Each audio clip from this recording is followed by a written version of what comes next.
श्री सद्गुरुनाथ महाराज की जय। गुरुर्ब्रह्मा गुरुर्विष्णु गुरुदेवो महेश्वर गुरुर्साक्षात् परब्रह्म तस्मै श्री गुरुवे नमः। तत्व चिंतामणि श्री सीता की चरित्र से आदर्श शिक्षा, आज इस विषय पर हम सभी श्रवण करेंगे। यह कहना आयुक्ति नहीं होगा कि अखिल विश्व के स्त्री चरित्रों में श्री राम प्रिया जगत जननी जानकी जी का चरित्र सबसे उत्कृष्ट है। रामायण के समस्त स्त्री चरित्रों में तो सीता जी का चरित्र सर्वोत्तम, सर्वथा आदर्श और पद पद पर अनुकरण करने योग्य है। भारत ललनाओं के लिए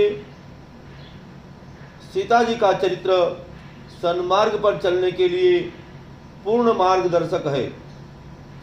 सीता जी के असाधारण पातिव्रत्य, त्याग, शील, अभय, शांति, क्षमा, सहनशीलता, धर्मपरायणता, नम्रता, सेवा, संयम, सद्व्यवहार, साहस, शौर्य आदि गुण एक साथ जगत की बिरली ही महिला में मिल सकते हैं। श्री सीता जी के पवित्र जीवन और अप्रतिम पातिव्रत्य धर्म के सदृश्य उदाहरण रामायण में तो क्या, जगत के किसी भी इतिहास में मिलने कठिन है। आरंभ से लेकर अंत तक सीता जी के जीवन की सभी बातें केवल एक प्रसंग को छोड़कर पवित्र और आदर्श हैं। ऐसी कोई बात नहीं है जिससे हमारी माँ बहनों को सत शिक्षा ना मिले। संसार में अब तक जितनी स्त्रियां हो चुकी हैं, श्री सीता जी को पातिव्रत्य धर्म से सार्वशिरोमणि कहा जा सकता है। किसी भी ऊंची से ऊंची स्त्री के चरित्र की सूक्ष्म आलोचना करने से ऐसी एक न एक बात मिल ही सकती है जो अनुकरण के योग्य न हो। परंतु सीता जी का ऐसा कोई भी आचरण नहीं मिलता। जिस एक प्रसंग को सीता जी के जीवन में दोषयुक्त समझा जाता है वह है माया मृग को पकड़ने के लिए श्री राम के चले जाने और मारिच के मरते समय हा सीते हा लक्ष्मण की पुकार करने पर सीता जी का घबराकर लक्ष्मण के प्रति यह कहना कि मैं समझती हूँ कि तू मुझे पाने के लिए अपने बड़े भाई की मृत्यु देखना चाहता है। मेरे लोभ से ही तू अपने भाई की रक्षा करने को नहीं जाता है। इस बर्ताव के लिए सीता ने आगे चलकर बहुत पश्चाताप किया। साधारण स्त्री चरित्र में सीता जी का यह बर्ताव कोई विशेष दोषयुक्त नहीं है। स्वामी को संकट में पड़े हुए समझकर आतुरता और प्रेम की बाहुल्यता से सीता जी यहाँ पर नीति का उल्लंघन कर गई थी। श्री राम सीता का अवतार मर्यादा की रक्षा के लिए था। इसी से सीता जी की यह एक गलती समझी गई है और इसीलिए सीता जी ने पश्चाताप किया था। जनकपुर में पिता के घर सीता जी का सबके साथ बड़े प्रेम का बर्ताव था। कहते हैं कि सीता जी का नैहर में प्रेम व्यवहार कैसा था, तो छोटे बड़े सभी स्त्री पुरुष सीता जी को हृदय से चाहते थे। सीता जी आरंभ से ही सलज्जा थी। लज्जा ही स्त्रियों का भूषण है। वे प्रतिदिन माता पिता के चरणों में प्रणाम किया करती थी। घर के नौकर चाकर तक उनके व्यवहार से प्रसन्न थे। सीता जी के प्रेम का बर्ताव कुछ दिग्दर्शन उस समय के वर्णन से मिलता है जिस समय वे ससुराल के लिए विदा हो रहे हैं। कहती हैं कि पुनि धीरजु धरि कुंवरी हकारी, बार बार भेट ही महतारी, पहुँचा वही फिर मिलही बहोरी, अब बड़ी परस्पर प्रीत न धोरी, बड़ी बड़ी परस्पर प्रीत न थोरी, पुनि पुनि मिलन सखिन बिल गाई, बाल बच्छ जिमि धेनु लवाई, अप्रेम विवश नर नारी सब, सखिन सहित रनिवास, मानहु के न विदेहपुर, करुणा बिरह निवासु, सुख सारिका जानकी जाए, अकनक पिंजरनी सखी पढ़ाए, व्याकुल कहई कहावै देही, असुन धीरजु परिहई न केही, भय बिकल खग मृग यही भांति, मनुज दशा कैसे कही जाती, बंधु समेत जनक तब आए, प्रेम उमगी लोचन जल छाए, सिय बिलो की धीरता भागी, रहे कहावत परम विरागी, लिनित राय उरलाई जानकी, मिटो महामर्याद ज्ञान की। जहाँ ज्ञानियों के आचार्य जनक के ज्ञान की मर्यादा मिट जाती है और पिंजरे के पखेरु तथा पशु पक्षी भी सीता सीता पुकार कर व्याकुल हो उठते हैं, वहाँ कितना प्रेम है, इस बात का अनुमान आप सब कर सकते हैं। सीता के इस चरित्र से स्त्रियों को यह शिक्षा ग्रहण करनी चाहिए कि स्त्री को नैहर में छोटे बड़े सभी के साथ ऐसा बर्ताव करना उचित है जो सभी को प्रिय हो। अब माता पिता की आज्ञा का पालन कैसे करती है सीता जी? कि सीता जी जो है अपने माता पिता की आज्ञा का पालन करने में कभी नहीं चूकती थी। माता पिता से उसे जो कुछ शिक्षा मिलती उस पर वह बड़ा अमल करती थी। मिथिला से विदा होते समय और चित्रकूट में सीता जी को माता पिता से जो कुछ शिक्षा मिली है वह स्त्री मात्र के लिए पालनीय योग्य है। कि होई हूँ संतत पिय पियारी, अच्छी चिरु अही बात असीस हमारी। सास ससुर गुरु सेवा करे हूँ, पति लख लखी आयसु अनुसरे हूँ। पति सेवा के लिए प्रेमाग्रह करती है कि श्री राम को राज्याभिषेक के बदले यकायक वनवास हो गया और सीता जी ने यह समाचार सुनते ही तुरंत अपना कर्तव्य निश्चय कर लिया। नैहर ससुराल, गहने कपड़े, राज्य परिवार, महल बाग, दास दासी और भोग राग आदि से कुछ मतलब नहीं। छाया की तरह पति के साथ रहना ही पत्नी का एकमात्र कर्तव्य है। इस निश्चय पर आकर सीता ने श्री राम के साथ वन गमन के लिए जैसा कुछ व्यवहार किया है वह परम उज्जवल और अनुकरणीय है। श्री सीता जी ने प्रेम पूर्ण विनय और हर्ष से वन गमन के लिए पूरी कोशिश की। साम दाम नीति सभी वैद्य उपायों का अवलंबन किया और अंत में वह अपने प्रयत्न से सफल हुई। उसका ध्येय था कि किसी भी उपाय से वन में पति के साथ रहकर पति की सेवा करना, इसी को वह परम धर्म समझती थी। इसी में उसे परम आनंद की प्राप्ति होती थी। और वह कहती है कि मातु पिता भगनी प्रिय भाई, अप्रिय परिवार सुखद समुदायी। सास ससुर गुर सजन सहाई, असुत सुंदर सुशील सुखदाई। जह लगिनात नेह अरुणाते, पिय बिनु तितहि तरनु ते ताते। तनु धनु धामो धरणिपुर राजो, पति विहीन सब लोक समाजो। भोग रोग सम भूषण धारो अजम जातना सरिस संसारो। वन के नाना क्लेशों और कुटुंब के साथ रहने के नाना प्रलोभनों को सुनकर भी श्री सीता अपने निश्चय पर अड़िग रहती हैं। वह पति सेवा के सामने सब कुछ तुच्छ समझती हैं। नाथ सकल सुख साथ तुम्हारे, शरद विमल विधु बदनु निहारे। यहाँ पर यह सिद्ध होता है कि श्री सीता जी ने एक बार प्राप्त हुई पति आज्ञा को बदलाकर दूसरी बार अपने मनोनुकूल आज्ञा प्राप्त करने के लिए प्रेम आग्रह किया।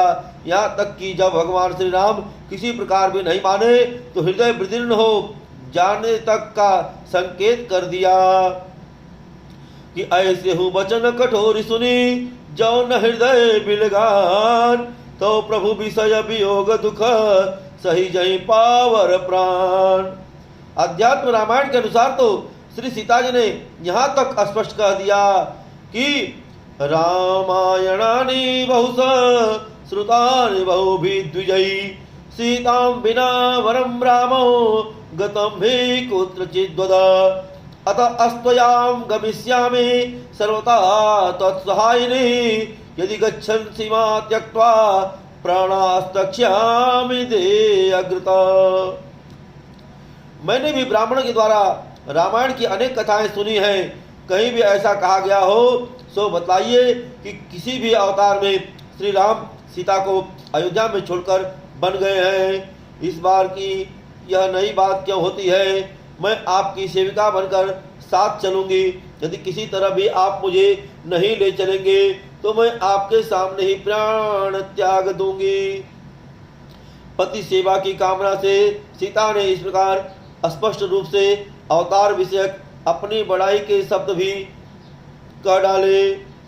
वाल्मीकि रामायण के अनुसार सीता जी के अनेक रोने, गिड़गिड़ाने, विविध प्रार्थना करने और प्राण त्याग पूर्वक परलोक में पुनः मिलन होने का निश्चय बतलाने पर भी जब श्री राम उन्हें साथ ले जाने के राजी नहीं हुए तब उनको बड़ा दुख हुआ और प्रेम कोप में आंखों से गर्म गर्म आंसुओं की धारा बहाती हुई नीति के नाते इस प्रकार कुछ कठोर वचन भी कह गई कि हे देव, आप सरीखे आर्य पुरुष मुझ जैसी अनुरक्त भक्त दिन और सुख दुख को समान समझने वाले सधर्मनी को अकेली छोड़कर जाने का विचार करें, यह आपको शोभा नहीं देता। मेरे पिता ने आपको पराक्रमी और मेरी रक्षा करने में समर्थ समझकर ही अपना दामाद बनाया था। इस कथन से यह भी सिद्ध होता है कि श्री राम लड़कपन से अत्यंत श्रेष्ठ पराक्रमी समझे जाते थे। इस प्रसंग में श्री वाल्मीकि जी और गोस्वामी तुलसीदास जी ने सीताराम संवाद में जो कुछ कहा है सो प्रत्येक स्त्री पुरुष के ध्यान पूर्वक पढ़ने और मनन करने योग्य है। सीता जी के प्रेम की विजय हुई तो श्री राम ने उन्हें साथ ले चलना स्वीकार किया। इस कथानक से यह सिद्ध होता है कि पत्नी को पति सेवा के लिए, अपने सुख के लिए नहीं, पति की आज्ञा को दोहराने का अधिकार है। वह प्रेम से पति सुख के लिए ऐसा कर सकती है। सीता ने तो यहाँ तक कह दिया था, यदि आप आज्ञा नहीं देंगे तब भी मैं तो साथ चलूंगी। सीता जी के इस प्रेमा आग्रह की आज तक कोई भी निंदा नहीं करता, क्योंकि सीता केवल पति प्रेम और पति सेवा ही के लिए समस्त सुखों को तिलांजलि देकर बन जाने को तैयार हुई थी, किसी इंद्रिय सुख रूप स्वार्थ साधन के लिए नहीं। इससे यह नहीं समझना चाहिए कि सीता जी का व्यवहार अनुचित या पतिव्रत धर्म से विरुद्ध था। स्त्री को धर्म के लिए ही ऐसा व्यवहार करने का अधिकार है। इसमें पुरुषों को भी यह शिक्षा ग्रहण करनी चाहिए कि सधर्मनी पतिव्रता पत्नी की बिना इच्छा उसे त्याग कर अन्यत्र चले जाना अनुचित है। इसी प्रकार स्त्री को भी पति सेवा और पति सुख के लिए उसके साथ ही रहना चाहिए। पति के विरोध करने पर भी कष्ट और आपत्ति के समय पति सेवा के लिए स्त्री को उसके साथ रहना उचित है। अवश्य ही अवस्था देखकर कार्य करना चाहिए। सभी स्थितियों में सबके लिए एक सी व्यवस्था नहीं हो सकती। सीता ने भी अपनी साधुता के कारण सभी समय इस अधिकार का उपयोग नहीं किया था। पति सेवा में सुख।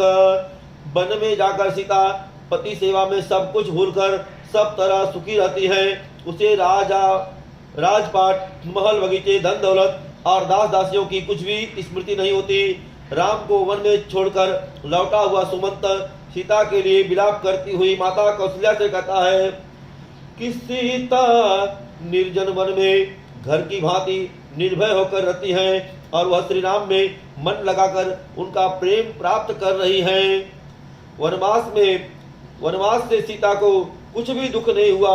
मुझे तो ऐसा प्रतीत होता है कि श्री राम के साथ सीता वनवास के सर्वथा योग्य है।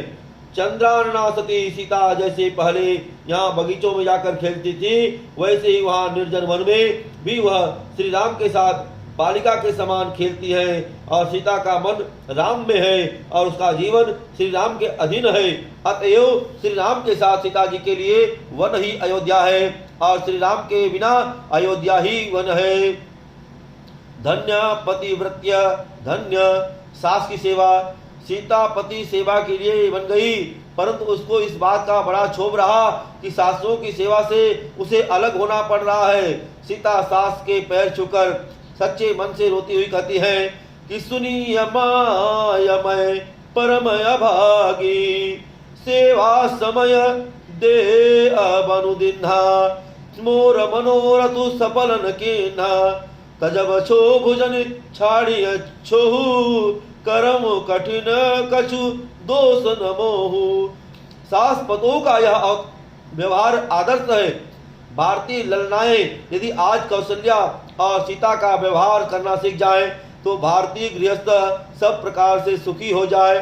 सास अपनी वधुओं को सुखी देखने के लिए व्याकुल रहे और बहुएं सास की सेवा के लिए छटपटावे तो दोनों ओर ही सुख का साम्राज्य स्थापित हो सकता है। सीता की सहिष्णुता का एक उदाहरण देखिए कि वन गमन के समय जब कैकेयी सीता को वनवास के योग्य वस्त्र पहनने के लिए कहती है, तब वशिष्ठ सरीखे महर्षि का मन भी क्षुब्ध हो उठता है, परंतु सीता इस कथन को केवल चुपचाप सुन ही नहीं लेती, आज्ञानुसार वह वस्त्र भी धारण कर लेती है। इस प्रसंग में यह भी शिक्षा ग्रहण करनी चाहिए कि सास या उसके समान नाते में अपने से बड़ी कोई भी स्त्री जो कुछ कहे या बर्ताव करे उसकी खुशी के साथ सहन करना चाहिए, यानी उसकी बातों को, उसके आदर्शों को, उसकी आज्ञा को खुशी के साथ सहन करना चाहिए। और कभी पति के साथ विदेश जाना पड़े तो सच्चे हृदय से सासुओं को प्रणाम कर उन्हें संतोष करवाकर सेवा से वंचित होने के लिए हार्दिक पश्चाताप करते हुए जाना चाहिए। इससे वधुओं को सासुओं का आशीर्वाद आप ही प्राप्त होगा। निर्भिमानता। सीता अपने समय में लोक प्रसिद्ध पतिव्रता थी। उसे कोई पतिव्रत का क्या उपदेश करता, परंतु सीता को अपने पतिव्रत का कोई अभिमान नहीं था। अनुसुईया जी के द्वारा किया हुआ पतिव्रत धर्म का उपदेश सीता बड़े आदर के साथ सुनती है और उनके चरणों में प्रणाम करती है और उनके मन में यह भाव नहीं आता कि मैं सब कुछ जानती हूँ, बल्कि अनुसुईया जी ही उससे कहती है कि सुन सीता तब नाम सुमिर नारी पतिव्रत करही, अतो ही प्राण प्रिय राम कहियूं कथा संसार हित। इससे यह शिक्षा ग्रहण करनी चाहिए कि अपने से बड़े बूढ़े जो कुछ उपदेश दें उसे अभिमान छोड़कर आदर और सम्मान के साथ सुनना चाहिए एवं यथासाध्य उनके अनुसार चलना चाहिए। कहते हैं गुरुजन की सेवा और मर्यादा कैसे सीता जी ने किया कि बड़ों की सेवा और मर्यादा में सीता जी का मन कितना लगा रहता था। इस बात को समझने के लिए महाराज जनक जी की चित्रकूट यात्रा के प्रसंग को याद कीजिए। भरत के वन जाने पर राजा जनक भी राम से मिलने के लिए चित्रकूट पहुंचे हैं। सीता की माता श्री राम की माताओं से, सीता की सासुओं से मिलती है और सीता को साथ लेकर अपने डेरे पर आती है। सीता को तपस्विनी के वेश में देखकर सबको विषाद होता है, पर महाराज जनक अपनी पुत्री को इस आचरण पर बड़े ही संतुष्ट होते हैं और कहते हैं कि पुत्री पवित्र किए कुल दो, असुजस धवल जगु कह सब को। माता पिता बड़े प्रेम से हृदय से लगाकर अनेक प्रकार की सीख और आशीष देते हैं। बात करते करते रात अधिक हो जाती है। सीता मन में सोचती है कि सासुओं की सेवा छोड़कर इस अवस्था में रात को यहाँ रहना अनुचित है, किंतु स्वभाव से ही लज्जाशीला सीता संकोचवश मन की बात माँ बाप से कह नहीं सकती कि कहत नसी सकुची मन माही अहा बसब रजनी भल नाही। चतुर माता सीता के मन का भाव जान लेती है और सीता के शील स्वभाव की मन ही मन सराहना करते हुए माता पिता सीता को कौशल्या के डेरे में भेज देते हैं। इस प्रसंग से भी स्त्रियों को सेवा और मर्यादा की शिक्षा लेनी चाहिए। निर्भयता कहते हैं सीता जी का तेज और उनकी निर्भयता देखिए।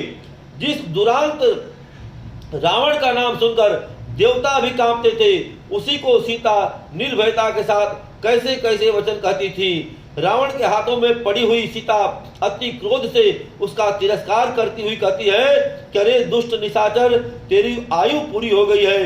अरे मूर्ख, तू श्री रामचंद्र जी की सहधर्मिणी को हरण कर प्राज्वलित अग्नि के साथ कपड़ा बांधकर चलना चाहता है।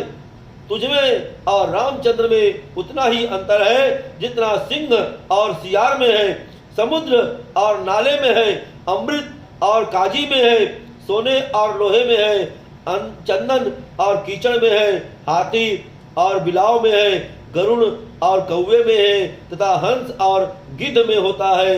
मेरे अमित प्रभाव वाले स्वामी के रहते तू मुझे हरण करेगा तो जैसे मक्खी घी के पीते ही मृत्यु के वश हो जाती है, वैसे ही तू भी काल के गाल में चला जाएगा। और इससे यह सीखना चाहिए कि परमात्मा के बल पर किसी भी अवस्था में मनुष्य को डरना उचित नहीं है। अन्याय का प्रतिवाद निर्भयता के साथ करना चाहिए। परमात्मा के बल का सच्चा भरोसा होगा तो रावण का वध करके सीता को उसके चंगुल से छुड़ाने की भांति भगवान हमें भी विपत्ति से छुड़ा लेंगे। कहते धर्म के लिए प्राण त्याग की तैयारी। विपत्ति में पड़कर भी कभी धर्म का त्याग नहीं करना चाहिए। इस विषय में सीता का उदाहरण सर्वोत्तम है। लंका की अशोक वाटिका में सीता का धर्म नाश करने के लिए दुष्ट रावण की ओर से कम चेष्टाएं नहीं हुई। राक्षसियों ने सीता जी को भय और प्रलोभन दिखलाकर बहुत ही तंग किया, परंतु सीता तो सीता ही थी। धर्म त्याग का प्रश्न तो वहां उठ ही नहीं सकता। सीता ने तो छल से भी अपने बाहरी वर्ताव में भी विपत्ति से बचने के हेतु कभी दोष नहीं आने दिया और उसके निर्मल और धर्म से परिपूर्ण मन में कभी बुरी स्फुरना ही नहीं आ सकी। अपने धर्म पर अटल रहती हुई सीता दुष्ट रावण का सदा तीव्र और नीति युक्त शब्दों से तिरस्कार ही करती रही। एक बार रावण के वाग्बाणों को न सह सकने के समय और रावण के द्वारा माया से श्री राम लक्ष्मण को मरे हुए दिखला देने का कारण वह मरने को तैयार हो गई, परंतु धर्म से डिगने की भावना स्वप्न में भी कभी उसके मन में नहीं उठी। उस दिन रात भगवान श्री राम के चरणों में ध्यान में लगी रहती थी। वह सीता जो है दिन रात भगवान श्री राम के चरणों में ध्यान में लगी रहती थी। सीता जी ने श्री राम को हनुमान के द्वारा जो संदेश कहलाया उससे पता लग सकता है कि उनकी कैसी पवित्र स्थिति थी।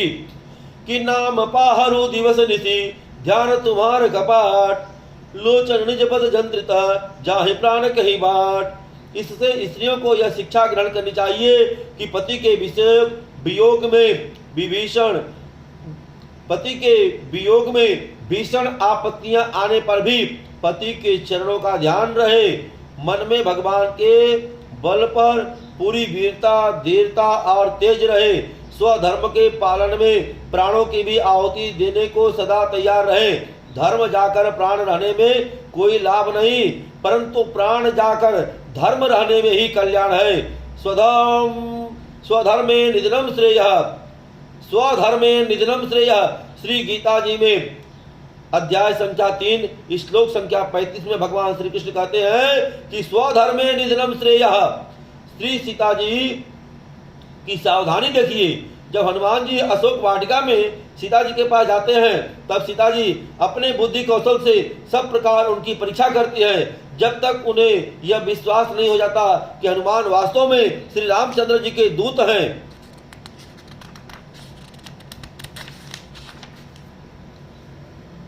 शक्ति संपन्न है और मेरी खोज में ही यहाँ आए हैं, तब तक खुलकर बात नहीं करती हैं। जब पूरा विश्वास हो जाता है तब पहले स्वामी और देवर की कुशल पूछती है, फिर आंसू यानी दाम्पत्य प्रेम देखिए आंसू बहाती हुई करुणापूर्ण शब्दों में कहती है कि हनुमान, रघुनाथ जी का चित्त तो बड़ा ही कोमल है, कृपा करना तो उनका स्वभाव ही है, फिर मुझसे वह इतनी निष्ठुरता क्यों कर रहे हैं, और वह तो स्वभाव से ही सेवक को सुख देने वाले हैं, फिर मुझे उन्होंने क्यों विसार दिया।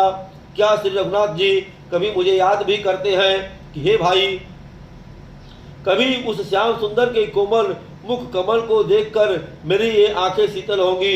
अहो, नाथ ने मुझको बिल्कुल भुला दिया। इतना कहकर सीता जी रोने लगी और उनकी वाणी रुक गई। बचन आवनयन भरे भारी, अहो नाथ हो निपट बिसारी।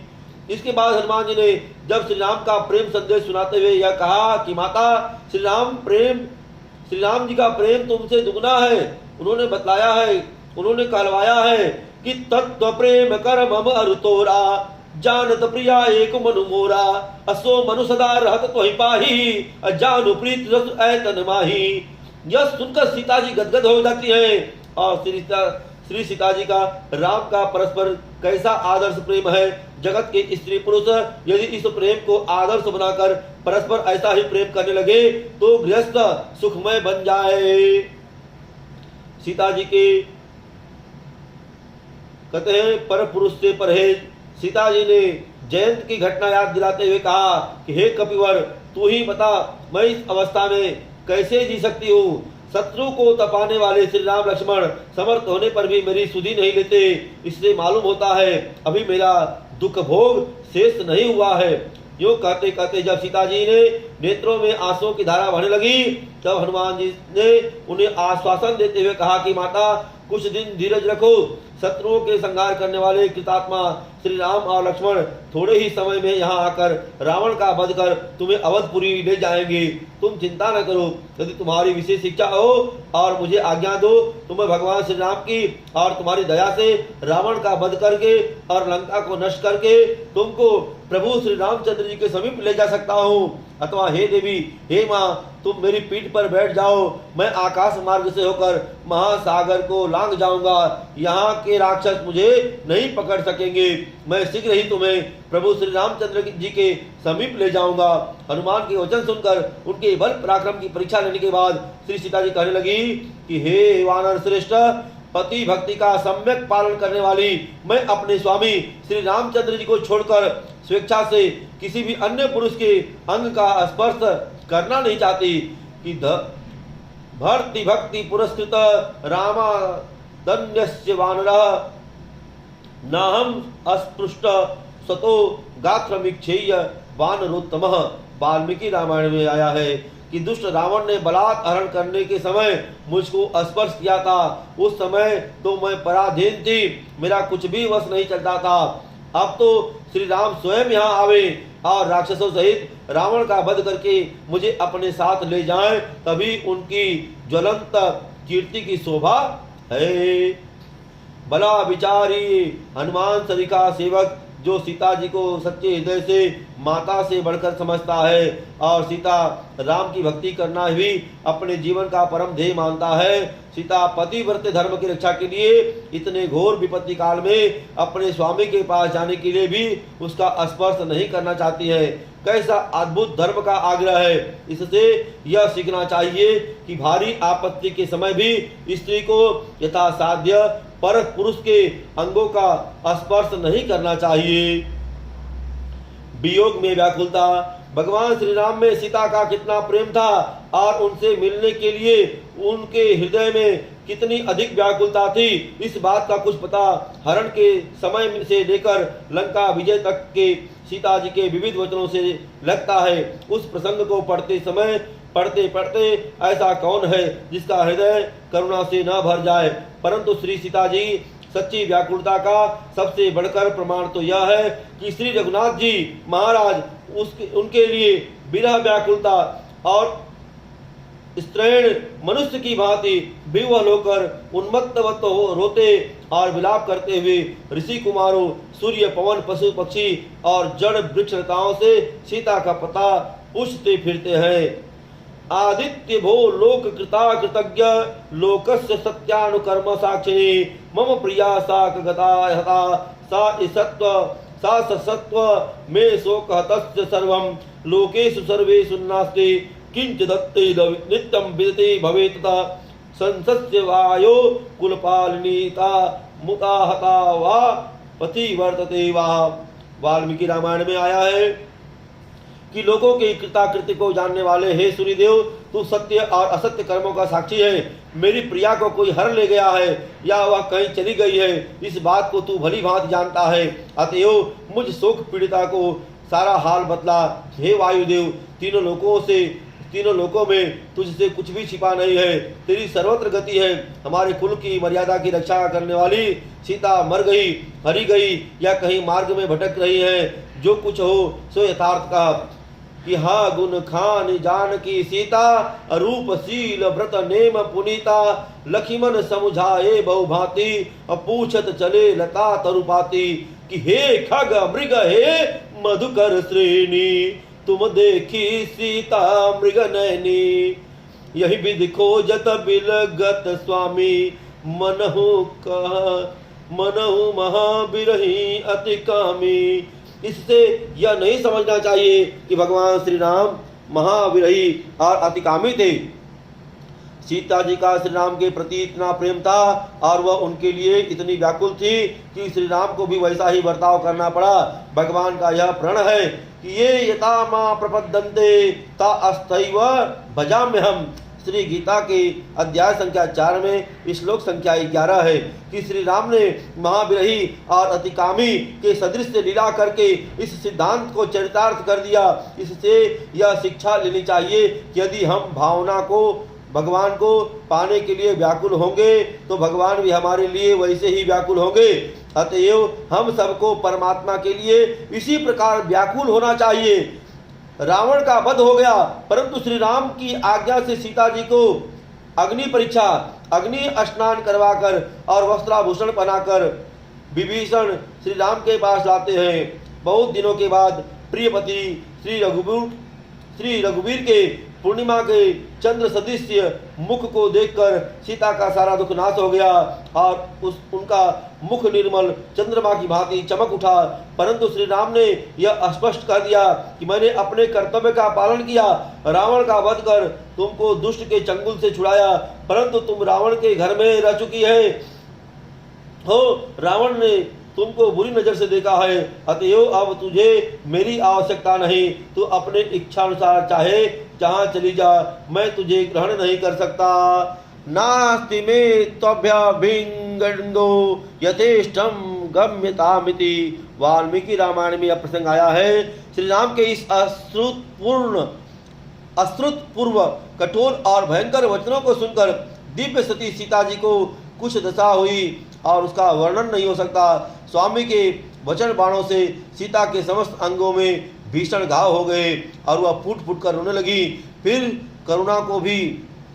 करुणा सागर में डुबो देने वाली शब्दों में उन्होंने धीरे धीरे गदगद वाणी से कहा कि स्वामी, आप साधारण मनुष्यों की भांति मुझे क्यों ऐसे कठोर और अनुचित शब्द कहते हैं। मैं अपने शील की शपथ करके कहती हूँ कि आप मुझ पर विश्वास रखें कि हे प्राणनाथ, रावण के हरण करने के समय जब मेरे शरीर का स्पर्श किया था तब मैं परवश थी। इसमें तो दैव का ही दोष है। यदि आपको यही करना था तो हनुमान को जब मेरे पास भेजा था तभी मेरा त्याग कर दिए होते तो अब तक मैं अपने प्राण ही छोड़ देती।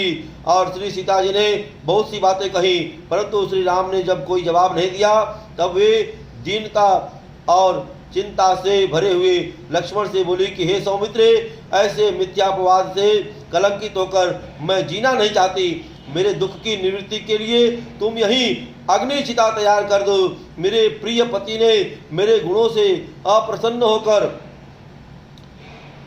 जन समुदाय के मध्य मेरा त्याग किया है। अब मैं अग्नि प्रवेश करके इस जीवन का अंत करना चाहती हूँ। वैदेही सीता के वचन सुनकर लक्ष्मण ने कोप भरी लाल लाल आंखों से एक बार श्री रामचंद्र जी की ओर देखा, परंतु राम की रुचि के अधीन रहने वाले लक्ष्मण ने आकार और संकेत से श्री राम की रुख समझकर उनके इच्छानुसार चिता तैयार कर दिया। और सीता ने प्रज्वलित अग्नि के पास जाकर देवता और ब्राह्मणों को प्रणाम कर दोनों हाथ जोड़कर कहा कि यथा मे हृदय नित्यम नापसरपति राघवात् तथा लोकत्य साक्षी मां सर्वतः पातु पावकः। यथा मां शुद्ध चरित्राम दुष्टा जानन्ति राघव तथा लोकत्य साक्षी मां सर्वतः पातु पावकः। वाल्मीकि रामायण में यह प्रसंग आया है कि हे अग्निदेव, यदि मेरा मन कभी भी श्री रामचंद्र जी के चलायमान हुआ हो तो तुम मेरी सब प्रकार से रक्षा करो। श्री रघुनाथ जी महाराज मुझ शुद्ध चरित्र वाली या दुष्टा को जिस प्रकार यथार्थ जान सके वैसे ही मेरी सब प्रकार से रक्षा करो, क्योंकि तुम सब लोगों को साक्षी हो। इतना कहकर अग्नि की प्रदक्षिणा करके सीता जी निशंक हृदय से अग्नि में प्रवेश कर गई। सब ओर हाहाकार मच गया। ब्रह्मा, शिव, कुबेर, इंद्र, यमराज और वरुण आदि देवता आकर श्री राम को समझाने लगे। ब्रह्मा जी ने बहुत कुछ रहस्य की बातें कही। इतने में सर्व लोगों के साक्षी भगवान अग्निदेव सीता जी को गोद में लेकर अकस्मात प्रकट हो गए और वैदेही को श्री राम के प्रति अर्पण करते हुए बोले, एका ते राम वैदेही पापमस्या न विदिते नैवं वाचा न मनसा नैव बुद्ध्याम न चक्षुषा सुवृताम वृतसोटिर्य न वामत्यचक्षुभा रावणेन पानितेका वीर्योत्केन राक्षसा त्वयां विरहितादीना विवसा निर्जने सति रुद्धां चान्तः पुरोगुप्ता त्वअसतां तत्परायणः रक्षिताः राक्षसीभिश्च घोराभिर्घोरबुद्धिभिः प्रलोभमानां विविर्ध तन्निर्माणां च मैथिली न चिन्तखतं तदश्चमस्व श्वेतानरात्मनाः विशुद्ध भावां निष्पापां प्रतिगृह्यसं मैथिलीं न किंचिदभिधातव्या अहमाज्ञापयामिति। वाल्मीकि रामायण में कि हे राम, आप अपनी वैदेही सीता को ग्रहण करो, इसमें कोई भी पाप नहीं है। और हे चरित्र अभिमानी राम, इस सुबह लक्षणा सीता ने वाणी, मन, बुद्धि या नेत्र से कभी तुम्हारा उल्लंघन नहीं किया है। और निर्जन वन में जब तुम इसके पास नहीं थे तब यह बेचारी निरुपाय और विवश थी। इसी से बल गर्वित रावण इसे बलात् हर ले गया था। यद्यपि इसको अंतःपुर में रखा गया था और क्रूर से क्रूर स्वभाव वाली राक्षसियां पहरा देती थी और अनेक प्रकार के प्रलोभन दिए जाते थे और तिरस्कार भी किया जाता था, परंतु तुम्हारे में मन लगाने वाली तुम्हारी परायण हुई सीता ने तुम्हारे सिवा दूसरे का कभी मन से विचार ही नहीं किया। इसका अंतःकरण शुद्ध है, यह निष्पाप है। मैं तुम्हें आज्ञा देता हूँ, तुम किसी प्रकार की भी शंका न करके इसको ग्रहण करो। अग्निदेव के वचन सुनकर मर्यादा पुरुषोत्तम भगवान श्री राम बहुत प्रसन्न हुए और उनके नेत्र हर्ष से भर आए और उन्होंने कहा कि हे अग्निदेव, इस प्रकार सीता जी की शुद्धि आवश्यक थी। मैं यूं ही ग्रहण कर लेता तो लोग कहते कि दशरथ पुत्र राम मूर्ख और कामी है। कुछ लोग सीता के शील पर भी संदेह करते, जिससे उनका गौरव घटता। आज इस अग्नि परीक्षा से सीता का और मेरा दोनों का मुख उज्जवल हो गया है। मैं जानता हूँ कि जनक नंदिनी सीता अनन्य हृदय और सर्वदा मेरे इच्छानुसार चलने वाली है। जैसे समुद्र अपनी मर्यादा त्याग नहीं कर सकता, उसी प्रकार यह भी अपने तेज से मर्यादा में रहने वाली है। दुष्टात्मा रावण प्रदीप्त अग्नि की ज्वाला के समान अप्राप्त इस सीता का स्पर्श नहीं कर सकता था। सूर्य कांति सदृश सीता मुझसे अभिन्न है। जैसे आत्मवान पुरुष कीर्ति का त्याग नहीं कर सकता, उसी प्रकार मैं भी तीनों लोकों में विशुद्ध इस सीता का वास्तव में कभी त्याग नहीं कर सकता। इतना कहकर भगवान श्री राम प्रिया सती सीता को ग्रहण कर आनंद में निमग्न हो गए। इस प्रसंग से यह सीखना चाहिए कि स्त्री किसी भी हालत में पति पर नाराज न हो और उसे संतोष करने के लिए न्याय युक्त उचित चेष्टा करे। कहते हैं गृहस्थ धर्म में सीता जी अपने स्वामी और देवर के साथ अयोध्या लौट आती है और बड़ी बूढ़ी स्त्रियों और सभी सासुओं के चरणों में प्रणाम करती है। सब और सुख छा जाता है। अब सीता अपनी सासुओं की सेवा में लगती है और उनकी ऐसी सेवा करती है कि सबको मुग्ध हो जाना पड़ता है। सीता जी गृहस्थ का सारा काम सुचारू रूप से करती है, जिससे सभी संतुष्ट हैं। इससे यह शिक्षा ग्रहण करनी चाहिए कि विदेश से लौटते ही सास और सभी बड़ी बूढ़ी स्त्रियों को प्रणाम करना और सास आदि के सच्चे मन से सेवा करनी चाहिए। ये एवं गृहस्थ का सारा कार्य सुचारू रूप से करना चाहिए। कहते हैं समान व्यवहार। श्री सीता जी भरत, लक्ष्मण और शत्रुघ्न इन देवरों के साथ पुत्रवत वर्ताव करती थी और खान पान आदि में किसी प्रकार का भी भेद नहीं रखती थी। स्वामी श्री राम के लिए जैसा भोजन बनना था ठीक वैसा ही सीता जी ने अपने देवरों के लिए बनाती थी। और देखने में यह बात छोटी ही मालूम होती है, किंतु इसी वर्ताव में दोष आ जाने के कारण केवल खाने की वस्तु में भेद रखने से आज भारत में हजारों सम्मिलित कुटुंबों की बुरी दशा हो रही है। सीता जी के इस बर्ताव से स्त्रियों को खान पान में समान व्यवहार रखने की शिक्षा ग्रहण करनी चाहिए। एक समय कहते सीता का परित्याग। एक समय भगवान राम गुप्तचरों के द्वारा सीता जी के संबंध में लोकापवाद सुनकर बहुत ही शोक करते हुए लक्ष्मण से कहने लगे कि भाई, मैं जानता हूँ कि सीता पवित्र और यशस्विनी है। लंका में उसने तेरे सामने जलती हुई अग्नि में प्रवेश करके अपनी परीक्षा दी थी और सर्वलोक साक्षी अग्निदेव ने स्वयं प्रकट होकर समस्त देवता और ऋषियों के सामने सीता के पाप रहित होने की घोषणा की थी। यद्यपि तथापि इस लोकापवाद के कारण मैंने सीता जी के त्याग का निश्चय कर लिया है। इसलिए तू कल प्रातःकाल ही सुमंत सारथी के रथ में बैठकर सीता जी को गंगा के उस पार तमसा नदी के तीर पर महात्मा वाल्मीकि के आश्रम के पास निर्जन वन में छोड़कर चला आ। तुझे मेरे चरणों की और जीवन की शपथ है। इस संबंध में तू मुझसे कुछ भी न कहना, सीता से भी अपनी कुछ न कहना। लक्ष्मण ने दुख भरे हृदय से मौन होकर आज्ञा स्वीकार की और प्रातःकाल ही सुमंत से कहकर रथ जुड़वा लिया। सीता जी ने एक बार मुनियों के आश्रमों में जाने के लिए श्री राम से प्रार्थना की थी। अतएव लक्ष्मण के द्वारा वन जाने की बात सुनकर सीता जी ने यही समझा कि स्वामी ने ऋषियों के आश्रमों में जाने की आज्ञा दी है और वह ऋषि पत्नियों को बांटने के लिए बहुमूल्य गहने, कपड़े और विविध प्रकार की वस्तुएं लेकर वन के लिए विदा हो गई। मार्ग में अब शकुन होते हुए देखकर सीता ने लक्ष्मण से पूछा, भाई, अपने नगर और घर में सब प्रसन्न तो है ना? लक्ष्मण ने कहा, सब कुशल है। यहाँ तक तो लक्ष्मण ने सहन किया, परंतु गंगा के तीर पर पहुँचते ही मर्म वेदना से लक्ष्मण का हृदय भर आया और वह दीन की भांति फूट फूट कर रोने लगा। और संयमशील धर्मज्ञ लक्ष्मण को रोते देखकर सीता कहने लगी कि भाई, तुम रोते क्यों हो? हम लोग गंगा तीर ऋषियों के आश्रमों के समीप आ गए हैं। यहाँ तो हर्ष होना चाहिए, तुम उल्टा खेद कर रहे हो। तुम तो रात दिन श्री रामचंद्र जी के पास ही रहते हो, क्या 2 रात्रि के वियोग में ही शोक करने लगे? तो हे पुरुष श्रेष्ठ, मुझको भी राम प्राणाधिक प्रिय है, पर मैं तो शोक नहीं करती। इस लड़कपन को छोड़ो और गंगा के उस पार चलकर मुझे तपस्वियों के दर्शन कराओ। महात्मा को भिन्न भिन्न वस्तुएं बांटकर और यथा योग्य उनकी पूजा कर एक ही रात रहकर हम लोग वापस लौट आवेंगे। मेरा मन भी कमल नेत्र सिंह सदृश्य वक्ष स्तर वाले आनंददाताओं में श्रेष्ठ श्री राम को देखने के लिए उतावला हो रहा है। लक्ष्मण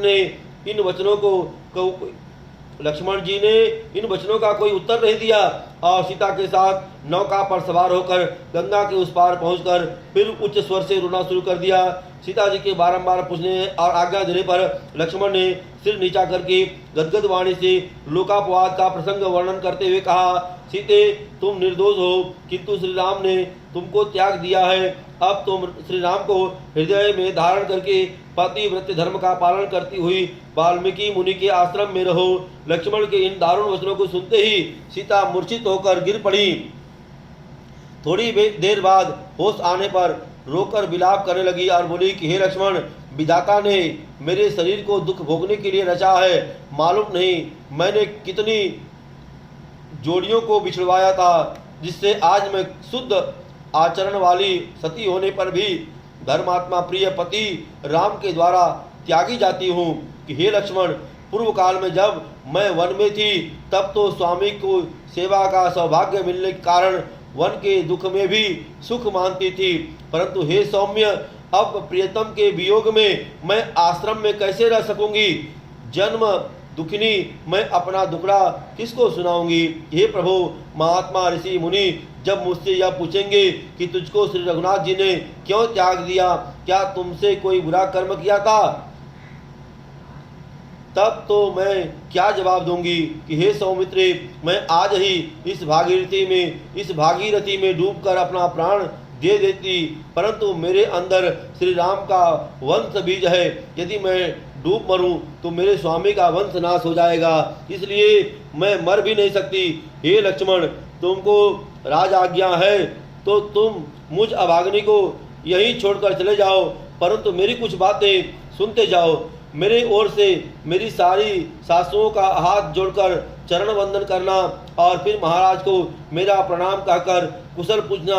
हे लक्ष्मण, सबके सामने सिर नवाकर मेरा प्रणाम कहना और धर्म में सदा सावधान रहने वाले महाराज से मेरी ओर से यह निवेदन करना कि जानासि च यथा शुद्धा सीता तत्वेन राघवा, भक्त्यां च पत्या युक्ता हि का च तव निराशय नित्यशः, अहं त्यक्तां च ते वीर अयसो वीरुणाजने, यश्च मे वचनीय स्याद अपवाद समुत्थितः, मयां च परिहर्तव्य तव हि मे परमागते, वक्तव्यश्चैव नृपतिधर्मेण सुसमाहिता, यथा भ्रातृषु वर्ते तथास्ता पौरेषु नित्यदा, परमो द्वेषं धर्मस्ते तस्मा कीर्तिरत्युत्तमा, यशो यत्तु पौरो जने राजन धर्मेण समवाप्नुयात्, अहं तु नानुशोचामि त्वत्शरीरं नरसभा, यथापवादं पौराणां तथैव रघुनन्दनः, पतिः देवता नार्या पतिर्बन्धु पतिर्गुरु, प्राणेरपि प्रियं तस्माद् भर्तृकार्य विशेषतः। वाल्मीकि रामायण में कि हे राघव, आप जिस प्रकार मुझको तत्व से शुद्ध समझते हैं उसी प्रकार नित्य अपने में भक्ति वाली और अनुरक्त चित्त वाली भी समझिएगा।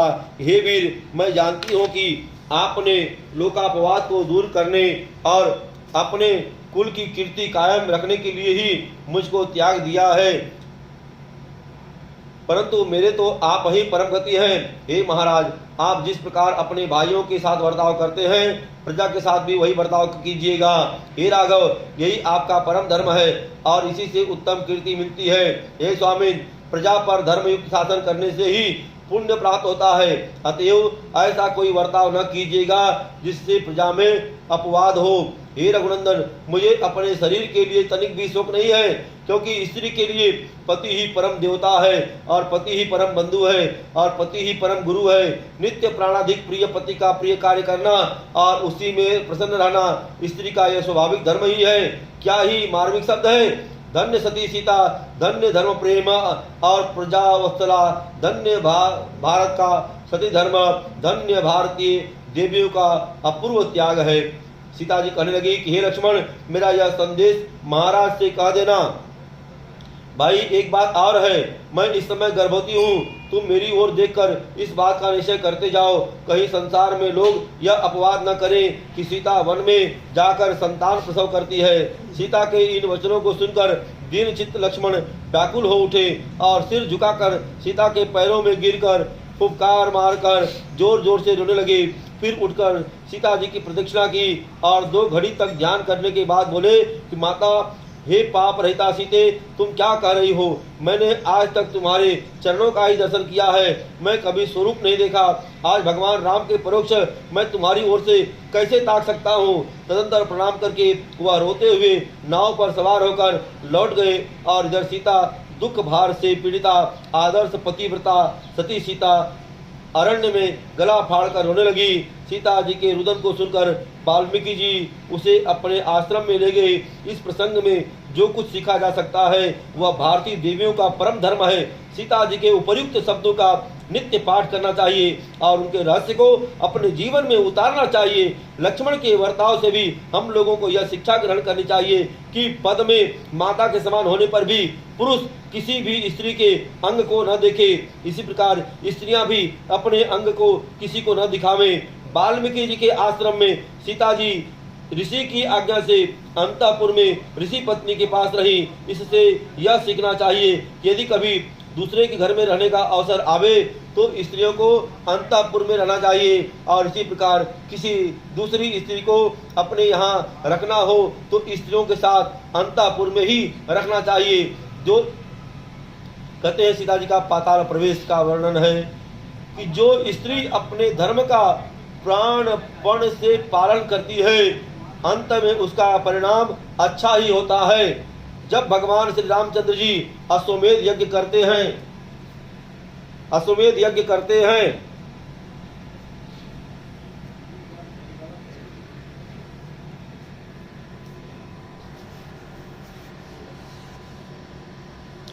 श्रीमन्नारायण नारायण नारायण, श्रीमन्नारायण नारायण नारायण, श्रीमन्नारायण नारायण नारायण, श्रीमन्नारायण नारायण नारायण। जो स्त्री अपने धर्म का प्राणपण से पालन करती है अंत में उसका परिणाम अच्छा ही होता है। जब भगवान श्री रामचंद्र जी अश्वमेध यज्ञ करते हैं और लव कुश के द्वारा रामायण का गान सुनकर मुग्ध हो जाते हैं तब लव कुश की पहचान होती है और श्री राम की आज्ञा से सीता वहां बुलाई जाती है। सीता श्री राम का ध्यान करती हुई सिर नीचा किए हाथ जोड़कर वाल्मीकि ऋषि के पीछे पीछे रोती हुई आ रही हैं और वाल्मीकि मुनि सभा में आकर जो कुछ कहते हैं उनसे सारा लोकापवाद मिट जाता है और सारा देश सीताराम के जय जयकार से ध्वनित हो उठता है। वाल्मीकि ने सीता के निष्पाप होने की बात कहते हुए यहाँ तक कह डाला है कि मैंने हजारों वर्षों तक तप किया है और मैं उस तप की शपथ खाकर कहता हूँ कि यदि सीता दुष्ट आचरण वाली हो तो मेरे तप के सारे फल नष्ट हो जाएं। मैं अपनी दिव्य दृष्टि और ज्ञान दृष्टि पर विश्वास दिलाता हूँ कि सीता परम शुद्ध है। वाल्मीकि की प्रतिज्ञा को सुनकर और सीता को सभा में आई हुई देखकर भगवान श्री राम गदगद हो गए और कहने लगे कि हे महाभाग, मैं जानता हूँ कि जानकी शुद्ध है, लव कुश मेरे ही पुत्र हैं। मैं राजधर्म पालन के लिए ही प्रिया सीता का त्याग करने को बाध्य हुआ था, अतएव आप मुझे क्षमा करें। उस सभा में ब्रह्मा, आदित्य, वसु, रुद्र, विश्वदेव, वायु, साध्य, महर्षि, नाग, सुपर्ण और सिद्ध आदि बैठे हुए हैं। उन सबके सामने राम फिर कहते हैं कि इस जगत में वैद्य ही शुद्ध है और इस पर मेरा पूर्ण प्रेम है। शुद्धायाम जगतो मध्य मैथिल्याम प्रीतरंतु में, वाल्मीकि रामायण में है। इतने में कासाय वस्त्र धारण किए हुए सती सीता नीचे गर्दन कर श्री राम का ध्यान करती हुई भूमि की ओर देखने लगी और बोली कि यथा हम राघवादन्य मनसापि न चिंतये यथा मे माधवी देवी विवरम दातुमर्हसि मनसा कर्मणा या वाचा यथा रामम समर्चये यथा मे माधवी देवी विवरम दातुमर्हति यथेत समयुक्तम मे देवी रामावतारम न च ता मे माधवी देवी विवरम दातुमर्हति। यदि मैंने राम को छोड़कर किसी दूसरे का कभी मन से भी चिंतन न किया हो तो हे माधवी देवी तू मुझे अपने में ले ले।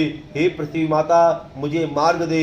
यदि मैंने मन कर्म और वाणी से केवल राम का ही पूजन किया हो तो हे माधवी देवी मुझे अपने में ले ले। हे पृथ्वी माता मुझे मार्ग दे। यदि मैं राम के सिवा और किसी को भी न जानती हूँ यानी केवल राम को ही भजने वाली हूँ यह सत्य हो तो हे माधवी देवी मुझे अपने में स्थान दे और हे पृथ्वी माता मुझे मार्ग दे।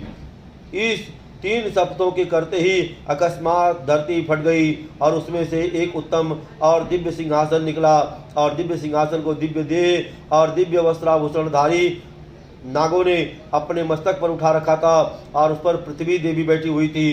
पृथ्वी देवी ने सीता का दोनों हाथों से आलिंगन किया और हे पुत्री तेरा कल्याण हो कहकर उसे गोद में बैठा लिया और इतने में ही सबके देखते देखते सिंहासन रसातल में प्रवेश कर गया। सती सीता के जय जयकार से त्रिभुवन भर गया। कहते सीता परित्याग के हेतु यहाँ यह प्रश्न होता है कि भगवान श्री राम बड़े दयालु और न्यायकारी थे, उन्होंने निर्दोष जानकर भी सीता का त्याग क्यों किया। इसमें प्रधानतः निम्नलिखित 5 कारण है। इन कारणों पर ध्यान देने से सिद्ध हो जाएगा कि राम का यह कार्य सर्वथा उचित था। प्रथम है कि राम के समीप इस प्रकार की बात आई थी कि अस्माकमपि दारेषु सहनीयम भविष्यति हिता ही कुरुते राजा प्रज्ञा अस्तमनुवर्तते। वाल्मीकि रामायण में कि राम ने रावण के घर में रहकर आई हुई सीता को घर में रख लिया, इसलिए अब यदि हमारी स्त्रियां भी दूसरों की यहाँ रह आवेंगी तो हम भी इस बात को सह लेंगे, क्योंकि राजा तो जो कुछ करता है प्रजा उसी का अनुसरण करती है। प्रजा की इस भावना से भगवान ने यह सोचा कि सीता का निर्दोष होना मेरी बुद्धि में है। साधारण लोग इस बात को नहीं जानते, वे तो इससे यही शिक्षा लेंगे कि पर पुरुष के घर बिना बाधा स्त्री रह सकती है। ऐसा होने से स्त्री धर्म बिल्कुल बिगड़ जाएगा और प्रजा में वर्ण संकरता की वृद्धि होगी। अतएव प्रजा के धर्म की रक्षा के लिए प्राणाधिका सीता का त्याग कर देना चाहिए। और सीता के त्याग में राम को बड़ा दुख था और उनका हृदय विदीर्ण हो रहा था और उनके हृदय की दशा का पूरा अनुभव तो कोई कर ही नहीं सकता। किंतु वाल्मीकि रामायण और उत्तर रामचरित को पढ़ने से किंचित दिग्दर्शन हो सकता है। श्री राम ने यहाँ प्रजा धर्म की रक्षा के लिए व्यक्ति धर्म का बलिदान कर दिया और प्रजा रंजन के यज्ञानल में आत्मस्वरूपा सीता की आहुति दे डाली। इससे उनके प्रजा प्रेम का पता लगता है। सीता राम है और राम सीता है। शक्ति और शक्तिमान मिलकर ही जगत का नियंत्रण करते हैं। अतएव सीता के त्याग में कोई आपत्ति नहीं और इन लोक संग्रह के हेतु से भी सीता का त्याग उचित है। दूसरा है कि चाहे थोड़ी ही संख्या में हो, सीता का झूठा अपवाद करने वाले लोग थे और यह अपवाद त्याग के बिना मिट नहीं सकता था। और यदि सीता वाल्मीकि के आश्रम में रहकर उनके द्वारा प्रतिज्ञा के साथ शुद्ध न कही जाती और पृथ्वी में न समाती तो शायद यह अपवाद मिटता भी नहीं, संभव है और बढ़ जाता। और सीता का नाम आज जिस भाव से लिया जाता है शायद वैसे न लिया जाता। इस हेतु से भी सीता का त्याग उचित है। तीसरा है कि सीता श्री राम की परम भक्ता थी और उनकी आश्रिता थी और उनकी परम प्यारी अर्धांगिनी थी। ऐसी परम पुनीता सती को निष्ठुरता के साथ त्यागने का दोष भगवान श्री राम ने अपने ऊपर इसलिए ले लिया कि इससे सीता जी के गौरव की वृद्धि हुई। सीता का झूठा कलंक भी मिट गया और सीता जगत पूज्य बन गई। भगवान अपने भक्तों का गौरव बढ़ाने के लिए अपने ऊपर दोष ले लिया करते हैं और यहाँ पर भी हुआ। चौथा है अवतार का लीला कार्य प्रायः समाप्त हो चुका था। देवतागण सीता जी को इस बात का संकेत कर गए थे कि अध्यात्म रामायण में लिखा है कि 10,000 वर्ष तक माया मनुष्य रूपधारी भगवान विधि पूर्वक राज्य करते रहे और सब लोग उनके चरण कमलों को पूजते रहे। भगवान श्री राम राजर्षि परम पवित्र एक पत्नी व्रती थे और लोक संग्रह के लिए गृहस्थ के सब धर्मों का यथाविधि पालन करते थे। तो पति प्राणा सीता जी प्रेम अनुकूल आचरण, नम्रता, इंद्रियों का दमन, लज्जा और प्रतिकूल आचरण से भय आदि गुणों के द्वारा भगवान का भाव समझकर उनके मन को प्रसन्न करती थी। एक समय श्री राम पुष्प वाटिका में बैठे हुए थे और सीता जी उनके कोमल चरणों को दबा रही थी। सीता जी ने एकांत देखकर भगवान से कहा कि हे देव, आप जगत के स्वामी परमात्मा सनातन सच्चिदानंद घन हैं और आदि मध्यांतर रहित तथा सबके कारण है। हे देव, उस दिन इंद्र आदि देवताओं ने मेरे पास आकर स्तुति करते हुए यह कहा कि हे जगन माता, तुम भगवान की चित्त शक्ति हो, तुम पहले वैकुंठ पधारने की कृपा करो। तो भगवान राम भी वैकुंठ पधार कर हम लोगों को सनात करेंगे। देवताओं ने जो कुछ कहा था सो मैंने निवेदन कर दिया है और मैं कोई आज्ञा नहीं करती। आप जैसा उचित समझे वैसा करें। क्षण भर सोचकर भगवान ने कहा कि देवी जानामि सकलम तन्नोपायं वदामिते कल्पयित्वाम इमं देवी लोकपवाद तदाश्रयं त्यज्यामि तावने लोकवादाद्विदम इवापरा भविष्यतं कुमारो द्वै वाल्मीकि राधा मांत्रिके इदानी दृश्यते गर्भम पुनरागत्वं ये अंतिकं लोकानां प्रत्याहार्थं त्वं कृत्वा शपथमादराता भूमे वीरवरमात्रेण वैकुंठं यास्यसि दुत्तरं पश्चादहं गमिष्यामि एक एव सुनिश्चयः। अध्यात्म रामायण में है कि हे देवी, मैं सब कुछ जानता हूँ और तुमको एक उपाय बताता हूँ। हे सीते, मैं तुम्हारे लोकापवाद का बहाना रचकर साधारण मनुष्य की तरह लोकापवाद में के भय से तुमको वन में त्याग दूंगा और वहां वाल्मीकि के आश्रम में तुम्हारे 2 पुत्र होंगे, क्योंकि इस समय तुम्हारे गर्भ है। तदंतर तुम मेरे पास लोगों को विश्वास दिलाने के लिए बड़े आदर से शपथ खाकर पृथ्वी के विवर में प्रवेश कर तुरंत वैकुंठ को चली जाओगी और पीछे से मैं भी आ जाऊंगा। यही निश्चय है और यह भी सीता के त्याग का एक कारण है। 5वां है कि पूर्व काल में एक समय युद्ध में देवताओं से हार कर भागे हुए दैत्य भृगु जी की स्त्री के आश्रम में चले गए और ऋषि पत्नी से अभय प्राप्त कर निर्भय होकर वहां रहने लगे थे। दैत्यों को भृगु पत्नी ने आश्रय दिया। इस बात से कुपित होकर भगवान विष्णु ने उसका चक्र से सिर काट डाला था और पत्नी को इस प्रकार मारे जाते देखकर भृगु ऋषि ने क्रोध में हतक ज्ञान होकर भगवान को श्राप दिया था कि हे जनार्दन, आपने कुपित होकर मेरी अवध्य पत्नी को मार डाला, इसलिए आपको मनुष्य लोक में जन्म लेना होगा और दीर्घ काल तक पत्नी वियोग सहना पड़ेगा। भगवान के लोकहित के लिए इस श्राप को स्वीकार किया और उसी शपथ को श्राप को सत्य करने के लिए अपनी अभिन्न शक्ति सीता जी को लीला से ही वन में भेज दिया। इत्यादि अनेक कारणों से सीता का निर्वासन राम के लिए उचित ही था। असली बात तो यह है कि भगवान राम और सीता साक्षात नारायण और शक्ति हैं, एक ही महान तत्व के 2 रूप हैं और उनकी लीला वे ही जाने। हम लोगों को आलोचना करने का कोई अधिकार नहीं है। हमें तो चाहिए कि उनकी दिव्य लीलाओं से लाभ उठावें और अपने मनुष्य जीवन को पवित्र करें। मानव लीला में श्री सीता जी का इस बात को प्रमाणित कर गई कि बिना दोष भी यदि स्वामी स्त्री को त्याग दे तो स्त्री का कर्तव्य है कि इस विपत्ति में दुखमय जीवन बिताकर भी अपने पतिव्रत धर्म की रक्षा करे, परिणाम उसका कल्याण ही होगा। उपसंहार कहते हैं सत्य और न्याय अंत में अवश्य ही शुभ फल देते हैं। सीता ने अपने जीवन में कठोर परीक्षाएं देकर स्त्री मात्र के लिए यह मर्यादा स्थापित कर दी कि जो स्त्री आपत्ति काल में सीता की भांति धर्म का पालन करेगी उसकी कीर्ति संसार में सदा के लिए प्रकाशित हो जाएगी। सीता में पति भक्ति, सीता का भरत लक्ष्मण और शत्रुघ्न के साथ निर्दोष वात्सल्य प्रेम, सासुओं की प्रति सेवा भाव, सेवकों के साथ प्रेम का बर्ताव, नैहर और ससुराल में सबके साथ आदर्श प्रीति और सबके पर सम्मान करने की चेष्टा, ऋषियों की सेवा, लव कुश जैसे वीर पुत्रों का मातृत्व, उनके शिक्षा देने की पटुता, साहस, धैर्य, तप, वीरत्व और आदर्श धर्मपरायणता आदि सभी गुण पूर्ण विकसित और सर्वथा अनुकरणीय है। हमारी जो माताएं और बहनें प्रमाद, मोह और आसक्ति को त्याग कर सीता के चरित्र का अनुसरण करेंगी, उनके अपने कल्याण में तो शंका ही क्या है, वे अपने पति और पुत्र को भी तार सकती हैं। अधिक क्या, जिस पर उनकी दया हो जाएगी उसका भी कल्याण होना संभव है। ऐसी सती शिरोमणि पतिव्रता स्त्री दर्शन और पूजने के योग्य है। मनुष्यों के द्वारा ही नहीं बल्कि देवताओं के द्वारा भी वह पूजनीय है और अपने चरित्र से त्रिलोकी को पवित्र करने वाली है। यद्यपि श्री सीता जी साक्षात भगवती और परमात्मा की शक्ति थी, तथापि उन्होंने अपने मनुष्य जीवन में लोक शिक्षा के लिए जो चरित्र किया है वे सब ऐसे हैं कि जिसका अनुकरण सभी स्त्रियां कर सकती हैं। संसार की मर्यादा के लिए ही राम का अवतार था, अतएव उनके चरित्र और सीताराम का अवतार था, अतएव उनके चरित्र और उपदेश अलौकिक न होकर ऐसे व्यवहारिक थे जिसको काम में लाकर हम लोग लाभ उठा सकते हैं। जो स्त्री या पुरुष यह कहकर कर्तव्य से छूटना चाहते हैं कि सीताराम साक्षात शक्ति और ईश्वर थे, हम उनके चरित्रों का अनुकरण नहीं कर सकते, वे कायर और अभक्त हैं। वे श्री राम को ईश्वर का अवतार केवल कथन भर के लिए ही मानते हैं। सच्चे भक्तों को तो श्री सीताराम के चरित्र का यथार्थ अनुकरण ही करना चाहिए। यह बिल्कुल सत्य है। कहते हैं जाकी रही भावना जैसी, हरि मूरत देखी तिन तैसी।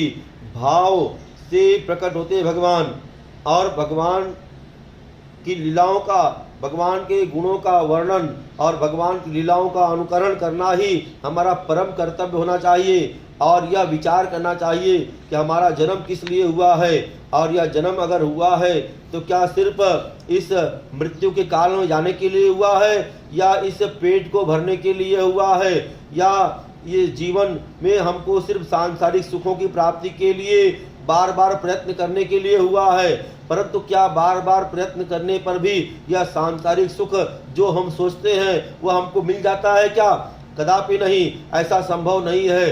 तो फिर हम वह प्रयास क्यों न करें जिससे भगवान श्री सीताराम जानकी मैया की तरह उनके आदर्श चरित्र को, भगवत चरित्र को अपने जीवन में उतारे, और उस चरित्र के द्वारा कम से कम अगर हमको सुख प्राप्त न हो तो हम दूसरों को सुख देकर अपने इस जीवन को भगवत चरणों में अर्पण करते हुए इस जीवन को भगवान को ही अर्पण कर देना चाहिए, और प्रभु के चरणों में ही अपने जीवन को निछावर करते हुए भक्तिमय, राममय, कृष्णमय, सीतामय होकर भगवान के चरणानुरागी बने, और ऐसा व्यवहार करे कि लोकापवाद को सहन करते हुए भी हम अपने भक्ति मार्ग पर अडग रहे, और कभी किंचित मात्र भी